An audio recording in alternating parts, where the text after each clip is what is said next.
Have you ever felt torn between right and wrong, love and fear? That's exactly where I was when Ryan came to stay. It was a night that changed everything, yet left me wondering what line I was willing to cross, and what I might lose forever. I never imagined that a single touch, a fleeting glance, could unravel everything I thought I knew about myself. That night, as Ryan's hand brushed against mine, something inside me shifted. A dangerous, thrilling line began to blur. Was it love? Was it wrong?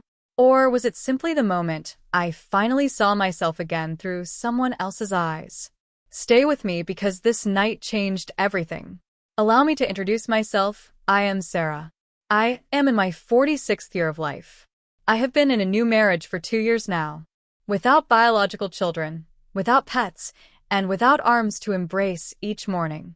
A simple wooden cabin nestled in Asheville.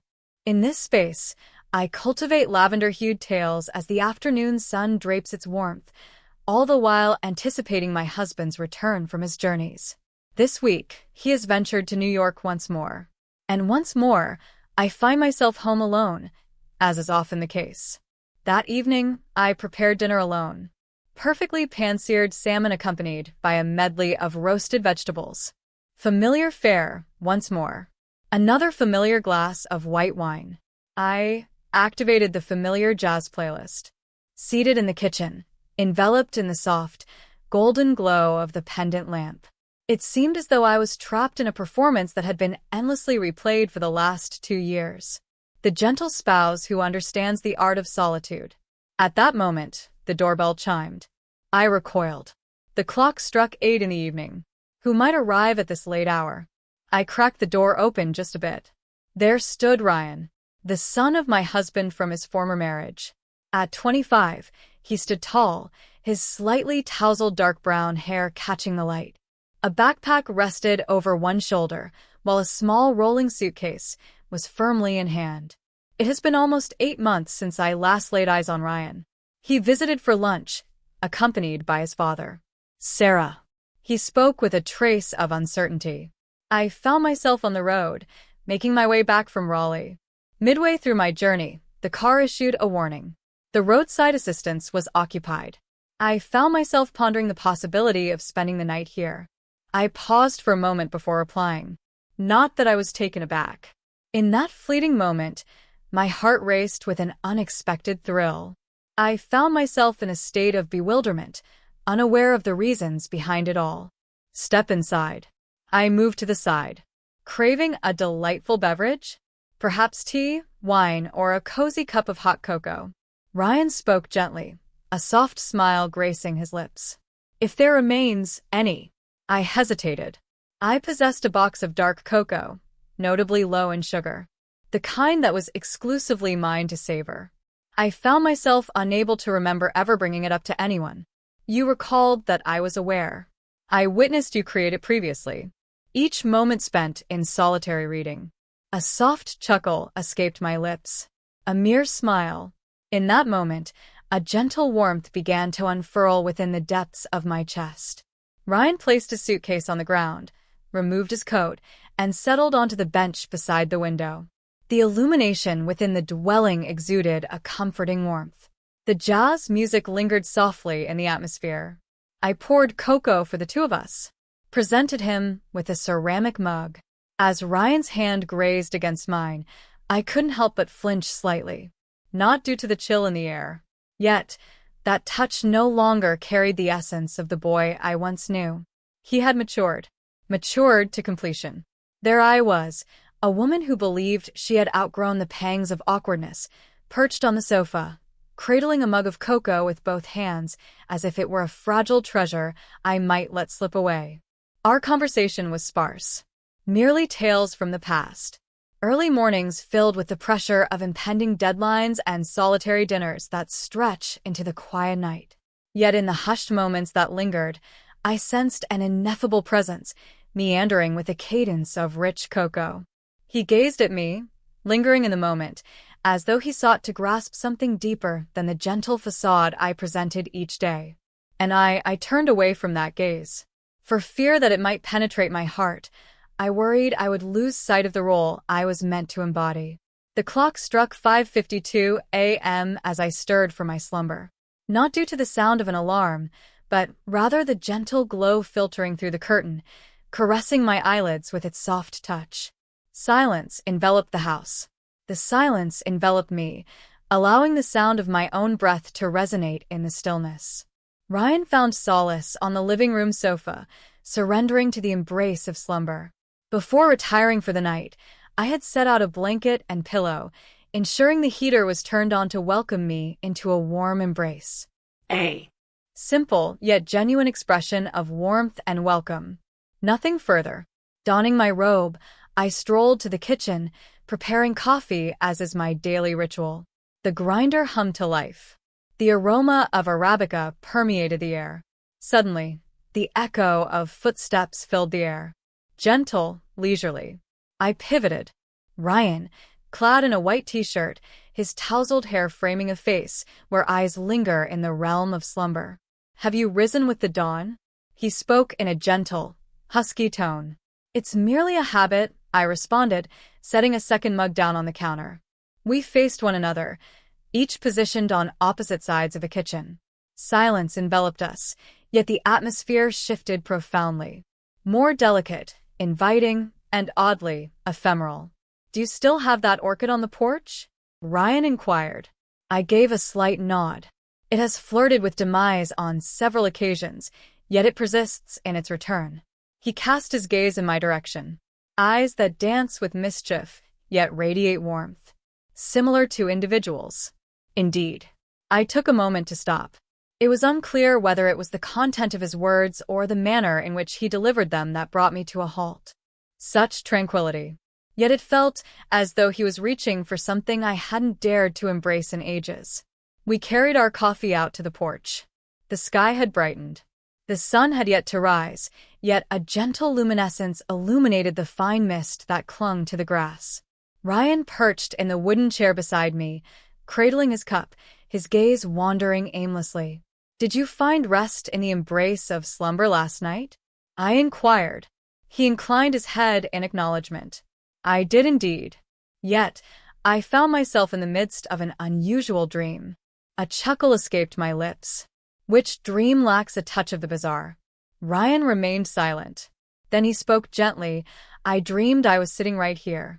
Then, a hand found its way to rest upon mine. I shifted subtly, making an effort to conceal the way my fingers clenched around the mug. Unsure of how to shatter the stillness, I inquired. "I never inquired about your birth mother, did I?" Ryan cast a glance over. "You never did," he remarked. "Perhaps it was simply that I never wished for anyone to take her place." I inclined my head in agreement. Yet within, another silence fell, but for an entirely different cause. And then it dawned on me that Ryan remained, his gaze unwavering. "Perhaps I have positioned you in a realm that eludes my ability to define." I shifted my gaze toward him. He cast his gaze in my direction, neither shying away nor pausing.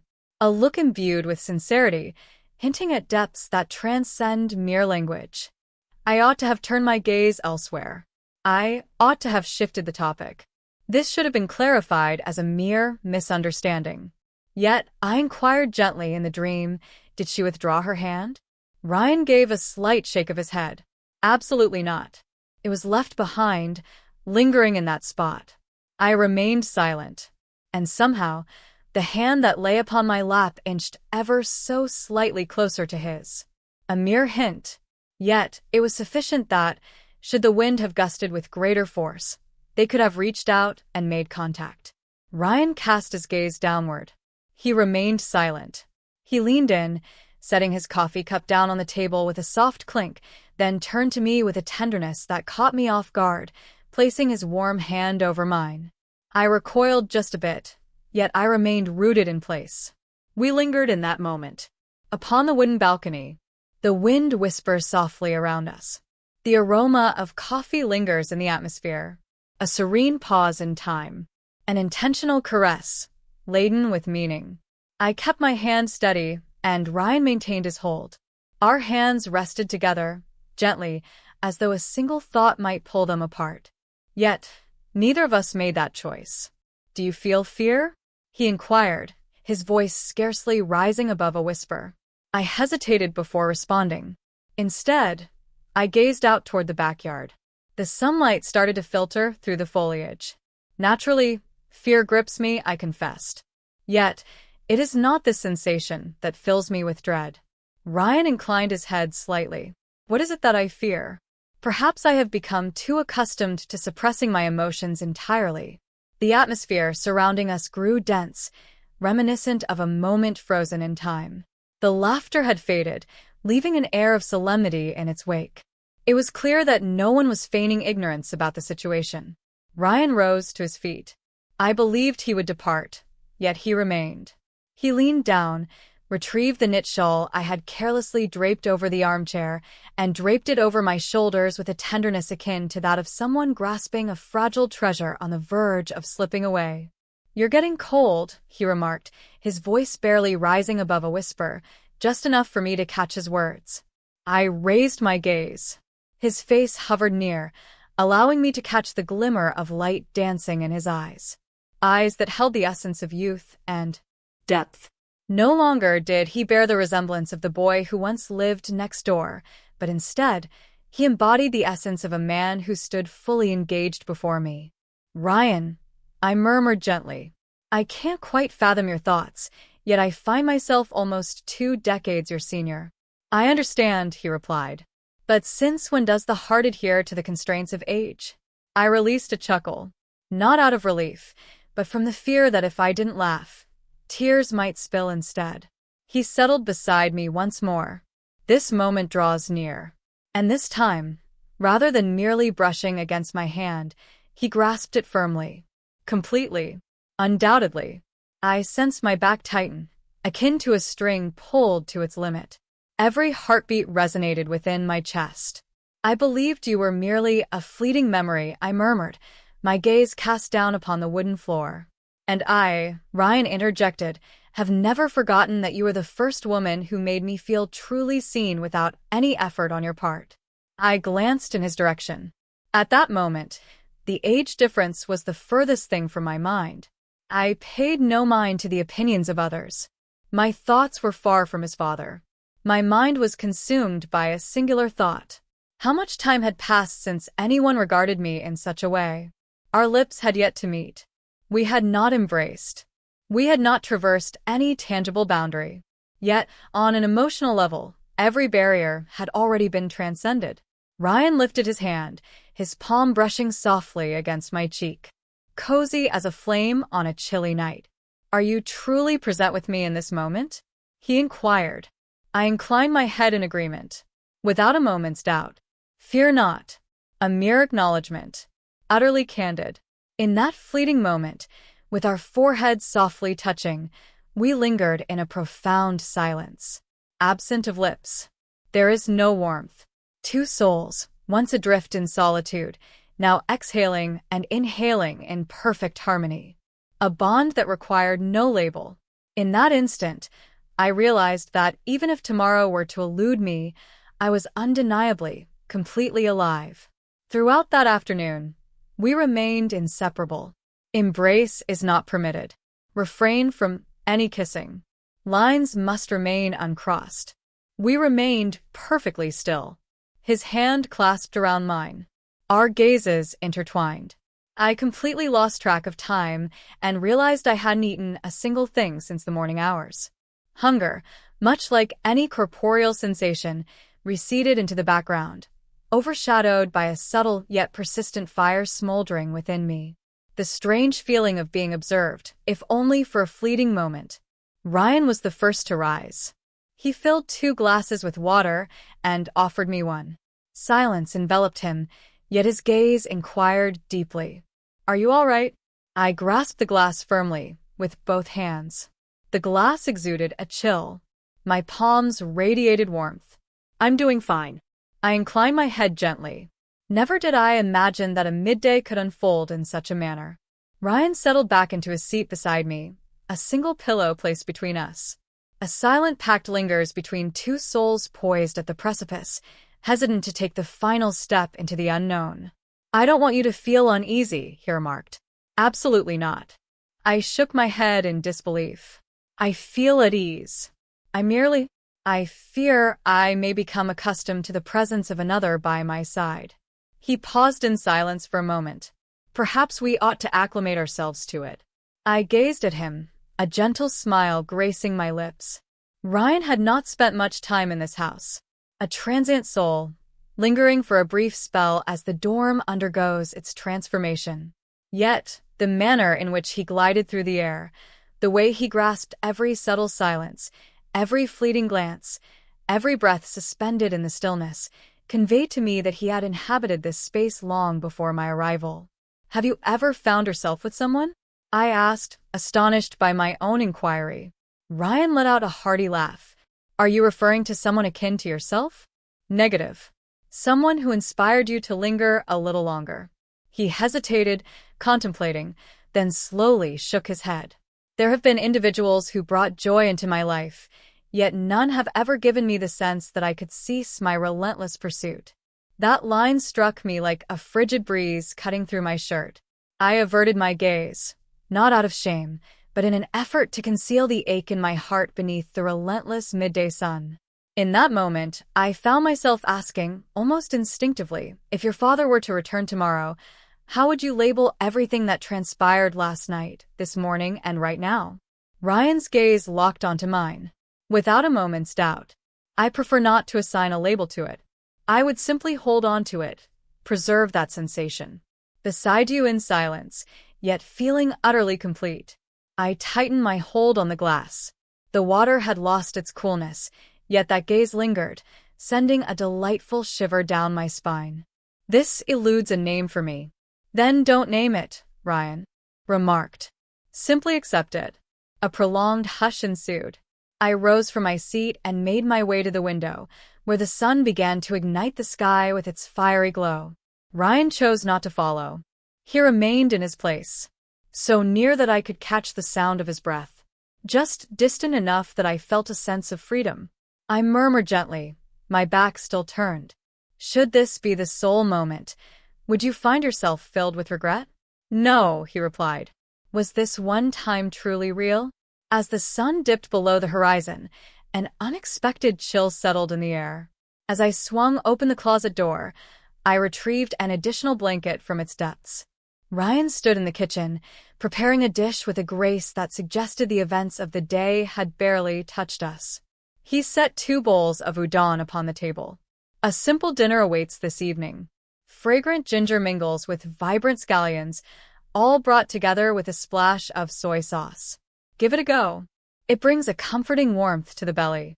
I settled into my seat, offering a subtle nod as if I were a visitor in my own abode, and then we dined in quietude. Somewhere between comfortable and forced. The gentle clinking of chopsticks against bowls mingles with the occasional rustle of the wind as it dances through the window panes. Ryan. Once, I remarked that the only thing remaining in my bowl was broth. Your gaze still feels unfamiliar to me. He halted, raising his gaze to meet mine. Would you prefer that I cease? No, I responded, my voice measured and deliberate. I seek to comprehend the reasons behind it all. Ryan reclined in his chair, his arms crossed with a sense of contemplation. For you do not conceal. You don't make an effort to appear younger. You don't feign independence from others. Your existence mirrors that of a genuine individual. In moments of sorrow, a sigh escapes your lips. When fatigue envelopes you, you take a seat.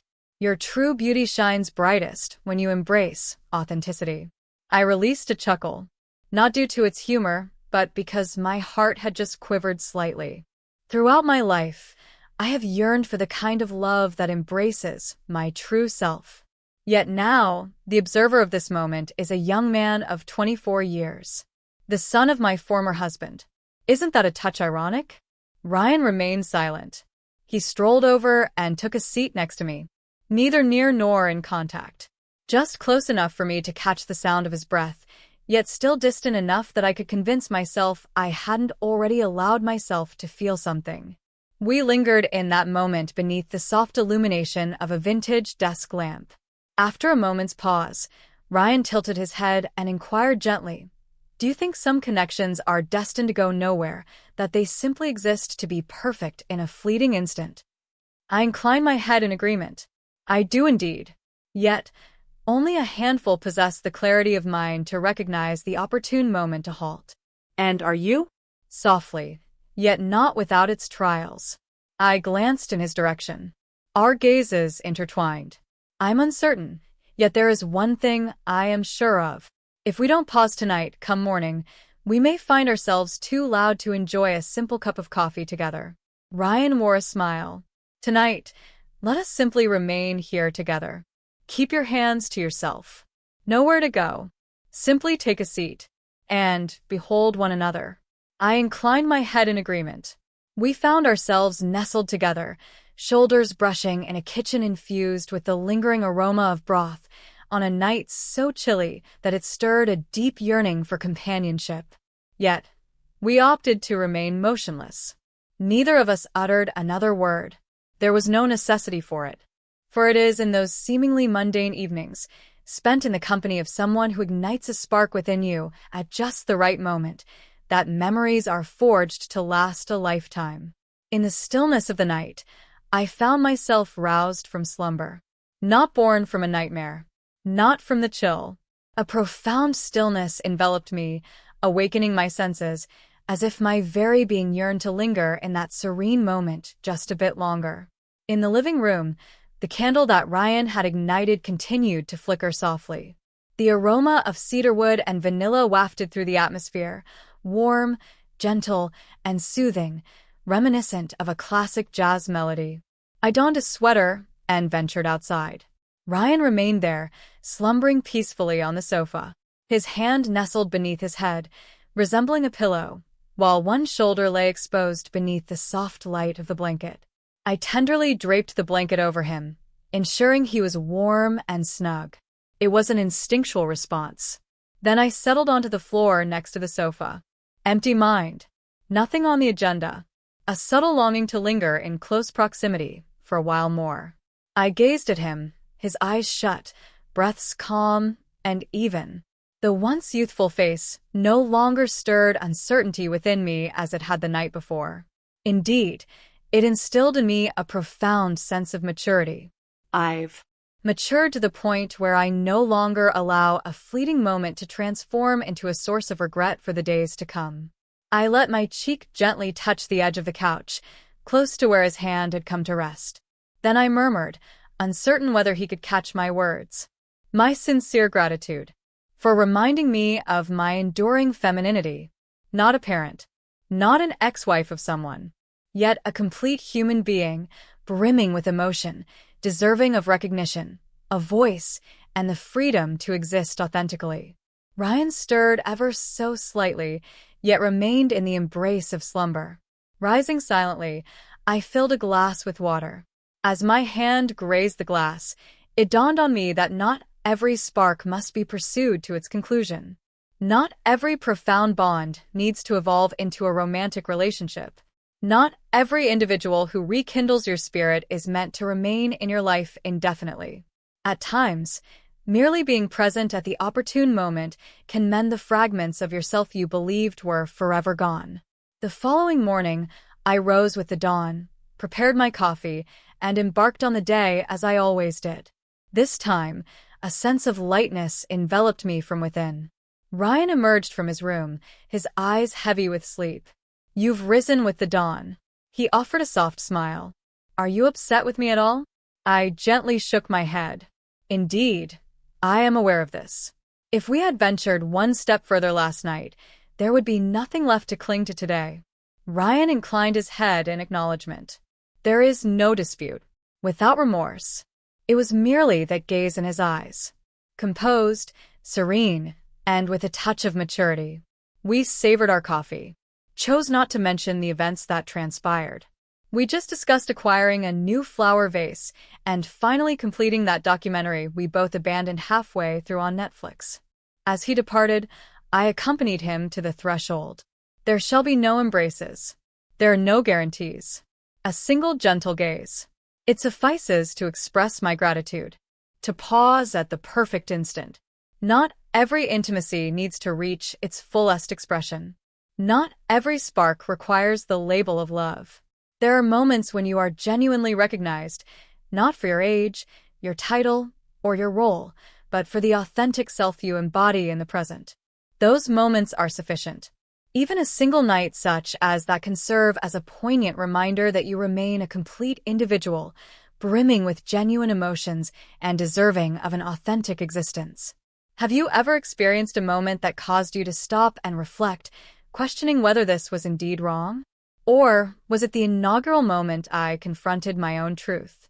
Place a solitary dot beneath this video. Without delving into details, let us take a moment to remember that we are not solitary in this journey. I still don't know what the future holds. That night, that single night of unspoken truths and lingering touches, altered the course of my fate and my heart forever. But the story is far from over. It's just beginning. Sometimes, the most profound connections don't need names or labels. They simply exist in the fragile silence between two souls, daring to reach out even when everything says they shouldn't. What would you have done if you were in my place? Would you have held on or let go? Share your thoughts and stories in the comments below. Your voice matters here, and you're never alone. If this story stirred something within you, please give it a like and subscribe to the channel for more raw, honest confessions. Hit the notification bell so you won't miss the next chapter in this journey or any new A True Infidelity story that will challenge everything you think you know about love and betrayal. Remember, every story here is a glimpse into real human hearts, imperfect, complicated, and endlessly searching. Thank you for being part of this community. Together, we find strength in our stories. If you found this story compelling, please hit the like button and subscribe to our channel. Join our community and don't miss out on the next thrilling chapters in our series of real-life confessions. Your support means the world to us.